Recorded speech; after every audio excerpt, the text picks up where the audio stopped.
અત્યાર સુધી મોટાભાગના લોકોને આટલી જ ખબર હશે કે શ્રીફળ એ વધેરવામાં અને તેની 1 થી 2 વસ્તુ બનાવવામાં ઉપયોગ થાય છે, પરંતુ શ્રીફળ નાળિયેરના એવા સુંદર ઉપયોગ છે કે તેના વિશે જાણીને તમે પણ કહેશો કે વાહ, આવું બધું પણ બને। દોસ્તો, આજે આપણે નાળિયેરની એક જોરદાર વસ્તુ બનાવવાના છીએ, રેમેડી બનાવવાના છીએ।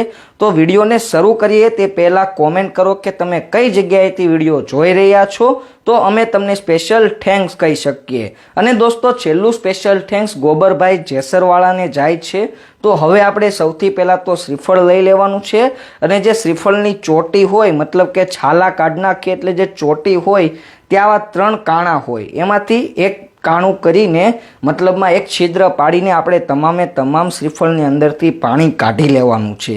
જી હા દોસ્તો, આજે શ્રીફળમાંથી પણ સારી વસ્તુ બને જેના વિશે તમને લગભગ જ ખ્યાલ નહીં જ હોય, પરંતુ આજે શ્રીફળની મદદથી શું બને અને તમારી સામે અમે લાઈવ બતાવવાના છીએ કે આજે કેવી જોરદાર વસ્તુ લઈને આવ્યા છીએ કે જેને ચાખ્યા બાદ તમે પણ કહેશો કે વાહ મોજ વાહ। તો દોસ્તો, હવે આપણે તેને ગરમ કરવાનું છે, તેલની અંદર તળવાનું પણ છે। એટલે આપણે તે કાણું જે પાણી કાઢ્યું તે છિદ્રની ઉપર ચાકુ નાખી દઈશું, જેથી આપણે હેન્ડલ તરીકે મતલબ કે શ્રીફળને પકડવામાં ફાવે અને આપણને ગરમ ન લાગે। તો હવે દોસ્તો, તમે સરસવનું અથવા કોઈ પણ તેલનો ઉપયોગ કરીને આ શ્રીફળને તમારે જોરદાર રીતે તળવાનું છે। તો દોસ્તો, મેં તમને કીધું એમ કે અમે ચપ્પુને તે છિદ્રની અંદર નાખી દીધું, જેથી અમને પકડવામાં સારી રીતે ફાવે અને અમારી પકડ મજબૂત થાય, જેથી સમગ્ર શ્રીફળને અમે જોરદાર રીતે તળી શકીએ। હવે દોસ્તો, તમારા મનમાં પ્રશ્ન હશે કે તમે આ રેમેડીને અપનાવવા માંગતા હોય તો તમે કયા પ્રકારનું તેલનો ઉપયોગ કરી શકો છો। જો દોસ્તો તમારા ઘરે સરસવનું તેલ હોય તો સૌથી પહેલી પ્રાયોરિટી તે જ આપજો। પછી જો સિંગ તેલ અથવા કપાસિયા તેલ હોય તો એ કોઈ પ્રોબ્લેમ નથી। તો દોસ્તો, અમે જોરદાર રીતે શ્રીફળની ઉપર તેલ નાખવા લાગ્યા છીએ, ગરમા ગરમ તેલ, જેથી સમગ્ર શ્રીફળ જોરદાર રીતે તળાઈ શકે। કારણ કે દોસ્તો, વાસણની અંદર તેલ ઓછું હોય તો તળાવવામાં મુશ્કેલી પડે, એટલા માટે અમે ચમચાની મદદથી ગરમા ગરમ તેલને શ્રીફળ ઉપર નાખી રહ્યા છીએ, જેથી માટે આપણે જે રેમેડી જે વસ્તુ બનાવવાના છીએ તે યોગ્ય રીતે અને સુંદર રીતે બની શકે। તો હવે દોસ્તો, થોડીક મિનિટ ખમી જાઓ એટલે આપણે સ્ટેપ 2 મતલબ કે આગળની પ્રોસેસ તરફ આગળ વધીશું અને આજે આપણી કિચન રેસીપીમાં શું બની રહ્યું છે તેની સંપૂર્ણ જાણકારી તમને આપી શકીએ।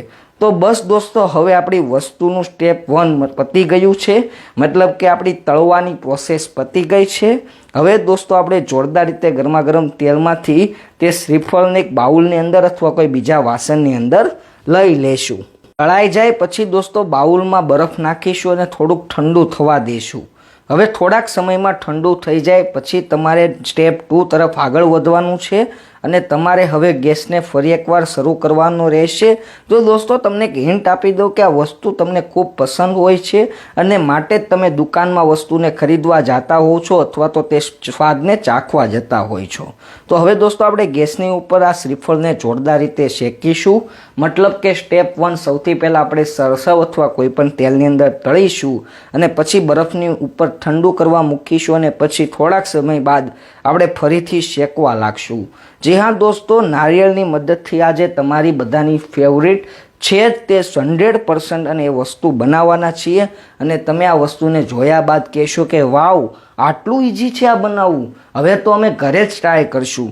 તો દોસ્તો, 2 થી 3 મિનિટ સુધી તમારે શ્રીફળની તમામે ચારેય બાજુથી જોરદાર રીતે શેકાઈ જાય પછી તમારે ગેસ બંધ કરીને બરફવાળા પ્લેટમાં અથવા બાઉલની ઉપર તેને ઠંડુ કરવા મૂકવાનું છે।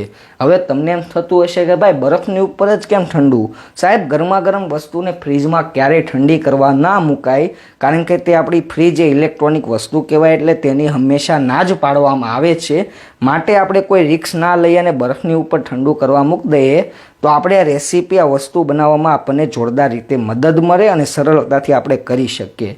હવે દોસ્તો, જે શ્રીફળની ઉપર જે છાલા હોય છે, જેને આપણે હિન્દીમાં છિલકે કહીએ છીએ, તેને થોડુંક તમારો બળનો પ્રયોગ કરીને તમારે તેને ઉખાડી લેવાના છે અને તમે હાથની મદદથી ના ઉખાડી શકતા હોય તો ચપ્પુ અથવા કોઈ બીજા વાસણની મદદથી તમે તેની અંદરથી શ્રીફળને કાઢી લો। દોસ્તો, આ શ્રીફળ કાચું હોય અને તેને ત્યારે આ મલાઈ કહેવાય, પરંતુ જ્યારે તે શ્રીફળ બરોબર પકાઈ જાય ને ત્યારે આપણી ગુજરાતી ભાષામાં આને શેષ કહીએ છીએ। જ્યાં દોસ્તો જોરદાર રીતે તળેલી અને શેકેલી આ શેષ આજે આપણને જોરદાર વસ્તુ બનાવવામાં મદદ કરશે. તો દોસ્તો હવે આવી રીતે શેષના નાના નાના ટુકડાઓ કરી નાખ્યા પછી આપણે મિક્સરની અંદર થોડાક એવા ધાણા અને તીખી મરચી નાખવાની છે. અને મરચી ના હોય તો મરચાંનો ઉપયોગ કરી શકો છો. પછી દોસ્તો તમે તેમાં થોડાક તલ, શિંગદાણા અને પછી થોડીક એવી શેષ નાખી દો. સોરી મિત્રો, થોડીક એવી શેષ નહીં, શેષ મતલબ શ્રીફળ જે આપણે જોરદાર રીતે શેકેલું છે તેના નાના નાના ટુકડા કરીને આમાં નાખી દો, જેથી આ મિક્સરને જ્યારે શરૂ કરવામાં આવે ત્યારે જોરદાર રીતે મિક્સ થઈ શકે. હવે તમને થોડુંક તો સમજાઈ ગયું હશે કે શું બની રહ્યું છે. તો દોસ્તો તમને કહી દઉં કે સાઉથ ઇન્ડિયનની સ્પેશિયલ વસ્તુ કે જેનાથી સાઉથ ઇન્ડિયન વસ્તુ અધૂરી છે. તો દોસ્તો હવે આની અંદર તમારે થોડુંક મીઠું અને કાળી મિર્ચ, જેને હિન્દીમાં કાળી મિર્ચ કહેવાય ને આપણે ગુજરાતીમાં કાળું મરચું કહેવાય, તો આટલી વસ્તુ નાખ્યા બાદ તમારે સેકન્ડોની અંદર મિક્સરને શરૂ કરી દેવાનું છે. એટલે આપણી નારિયેળની ટોપરાવાળી ચટણી થઈ ગઈ તૈયાર. દોસ્તો તમે આવા અવનવા વિડીયો જોવા માંગતા હોય તો અમારી સાથે જોડાયેલા રહેજો અને તમે અને તમારા પરિવારના લોકો સ્વસ્થ રહો.